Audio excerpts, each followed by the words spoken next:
Hey guys, I'm Layla. Welcome to Raid Lore Stories. Today's lore story is going to be for Togron the Conjoined. And I'm just laughing because he's here and he's feeding.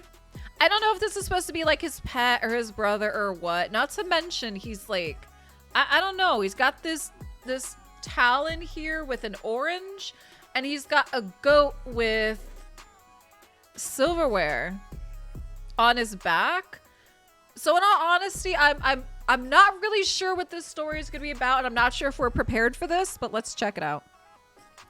In Carrock's barony of Macmarden, at the Baron Margart's pastoral estate, lived two Ogren brothers, Toglor and Wakron.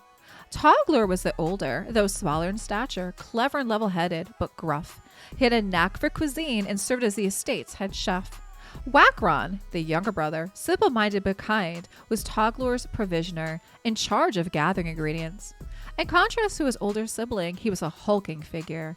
He retrieved vegetables, cheeses, dried meats and grains from the fields, and root cellars to meet the constant demands of Toglor's kitchen.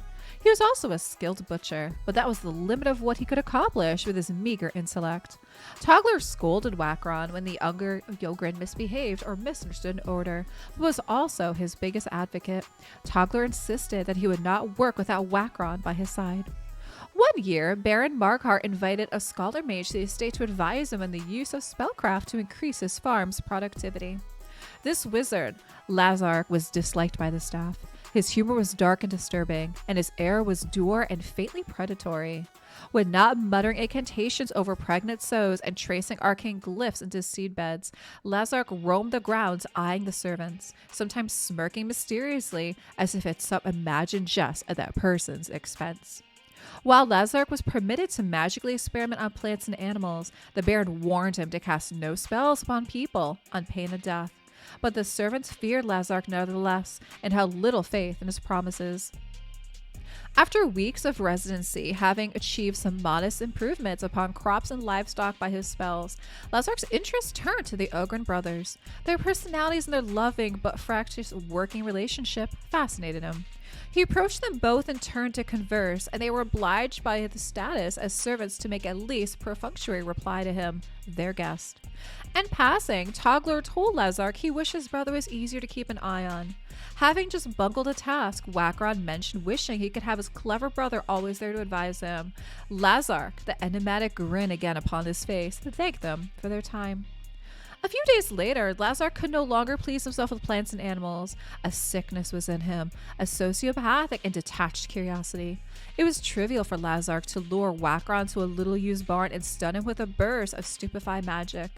Toglor arrived later, searching for his missing brother, and Lazark likewise ensorcelled him in a comatose state. Then began his ghastly work upon the two Ogren.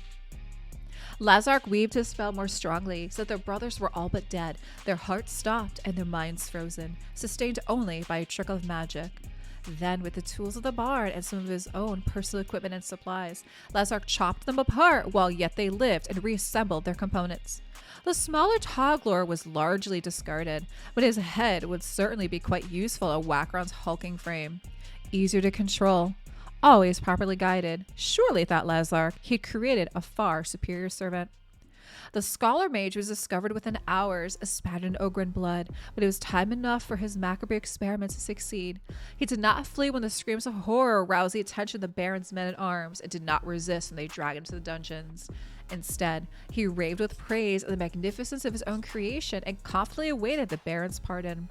Instead, he was stripped and searched, and upon his breast was discovered the brand scar of Dread Areth, city of mad flesh twisters and necromancer princes. Such a brand was the mark of a failed student in exile from the abominable place. Lazark was swiftly put to death and his body burned, on charge of murder and dark magic. But what of the Ogren brothers? Unbeknownst to the Baron and his troops, the Ogren's two-headed body survived, flesh knitted together and regenerated by Lazark's mad biomancy. But their individual minds had not withstood this horrific rebirth. No longer Toglor and Wakron, the new entity that called himself Togron, emerged from the scraps of the two Ogren's personalities. In the chaotic weeks that followed, Baron Markar fell from grace and inquisitors of the Sacred Order swarmed the estate to ensure Lazark's madness was totally purged. But they were thwarted. The servants had helped Togron flee out of fondness for who the brothers had been and sympathy for what they had become. It is said Togron now hides in the ruins of Narbuk, still equipped with his giant cooking tools, hunting rats and other creatures.